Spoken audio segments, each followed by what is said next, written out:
હવે આપ અમદાવાદ જિલ્લાનો સમાચાર પત્ર સાંભળશો, જેના લેખક છે આશીષ પંચાલ. અમદાવાદ પોલીસ દ્વારા નવરાત્રીને લઈને એક્શન પ્લાન બનાવવામાં આવ્યો છે. નવરાત્રીમાં બંદોબસ્ત દરમિયાન 15 ડીસીપી, 30 એસીપી સહિત 9000થી વધુ પોલીસ કર્મીઓ તૈનાત કરવામાં આવ્યા છે. આ ઉપરાંત 49 શી ટીમ, 123 પીસીઆર વાન પણ કાર્યરત છે. આ ઉપરાંત ધ્વનિ નિયંત્રણ અંગે પોલીસ દ્વારા જાહેરનામું બહાર પાડવામાં આવ્યું છે અને સમય મર્યાદા રાત્રિના 12 વાગ્યા સુધીની છે. હવામાન વિભાગ દ્વારા 30 સપ્ટેમ્બર સુધી રાજ્યમાં હળવાથી મધ્યમ વરસાદની આગાહી કરવામાં આવી છે. રાજ્યમાં 27, 28, 29 અને 30 સપ્ટેમ્બરે ભારે વરસાદની ચેતવણી અને યલો એલર્ટ જાહેર કરવામાં આવ્યું છે. જ્યારે સૌરાષ્ટ્ર રિજનમાં 30 સપ્ટેમ્બરે ભારે વરસાદની આગાહી કરવામાં આવી છે. અમદાવાદ મ્યુનિસિપલ કોર્પોરેશન એએમસી તરફથી જન્મ મરણ નોંધણી અંગે એક મહત્વપૂર્ણ જાહેરાત કરવામાં આવી છે.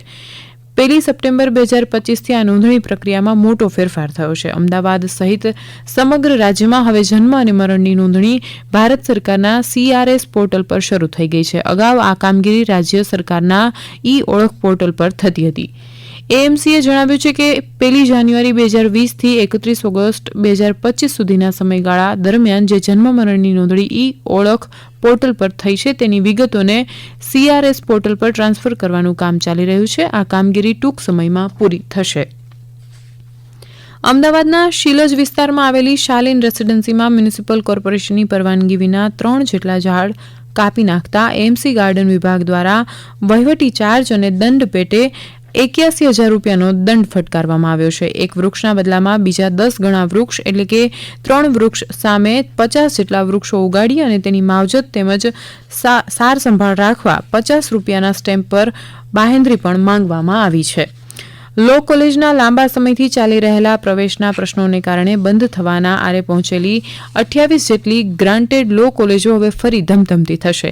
આ સફળતા અને સરકારના સહયોગ બદલ આભાર વ્યક્ત કરવા માટે ગુજરાત રાજ્ય અધ્યાપક મહામંડળ દ્વારા ગુજરાત યુનિવર્સિટી ક્લોક ટાવર ખાતે એક ખાસ કાર્યક્રમનું આયોજન કરવામાં આવ્યું છે. ઉલ્લેખનીય છે કે રાજ્યની કુલ 28 ગ્રાન્ટેડ લો કોલેજોમાં આશરે 5000 જેટલા વિદ્યાર્થીઓ પ્રવેશ લઈ શક્યા નહોતા. આ સમસ્યાનું મુખ્ય કારણ એફિલિયેશન ફી, ડિફોલ્ટ ફી અને ઇન્સ્પેક્શન ફી હતી. ગુજરાત રાજ્ય અધ્યાપક મહામંડળે આ મુદ્દે રાજ્ય સરકારને રજૂઆત કરતા સરકારે 11 કરોડ રૂપિયાની કુલ ફીની રકમ બાર કાઉન્સિલ ઓફ ઇન્ડિયાને ચૂકવી આપી છે. સરખેજ વિસ્તારમાં આવેલી શકરી તળાવમાં 3 યુવકનું ડૂબી જતા મોત થયું હતું.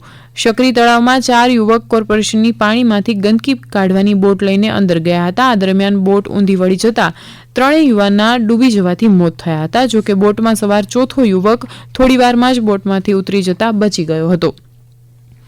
ચોમાસા દરમિયાન અમદાવાદના નારોલ વિસ્તારમાં એક મહિલાનું એક્ટિવા પરથી પાણીમાં પડી જતા અને તેમાંથી વીજ કરંટ લાગતા મોત નીપજ્યું છે. મહિલાને બચાવવા ગયેલા તેમના પતિને પણ કરંટ લાગવાથી તેમનું પણ ઘટના સ્થળે જ મોત નીપજ્યું છે. વર્ષ 2025ની ત્રીજી રાષ્ટ્રીય લોક અદાલતનું સમગ્ર રાજ્યમાં 13 સપ્ટેમ્બરના રોજ આયોજન કરવામાં આવ્યું હતું. આ લોક અદાલતમાં પેન્ડિંગ મોટર અકસ્માતના વળતરને લગતા કે દીવાની દાવાઓ, નેગોશિયેબલ ઇન્સ્ટ્રુમેન્ટ એક્ટ અંતર્ગત ચેક પરતને લગતી ફોજદારી તકરારો સહિતના કેસોનો સમાવેશ કરવામાં આવ્યો હતો.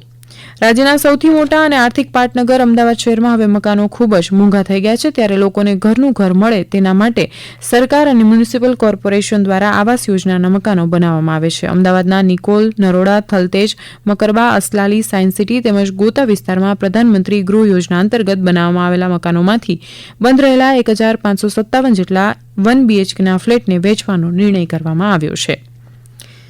હમણાં જ આપ સાંભળી રહ્યા હતા અમદાવાદ જિલ્લાનો સમાચાર પત્ર, જેના લેખક હતા આશીષ પંચાલ. પ્રસારણ આકાશવાણીના અમદાવાદ વડોદરા કેન્દ્ર પરથી કરવામાં આવ્યું.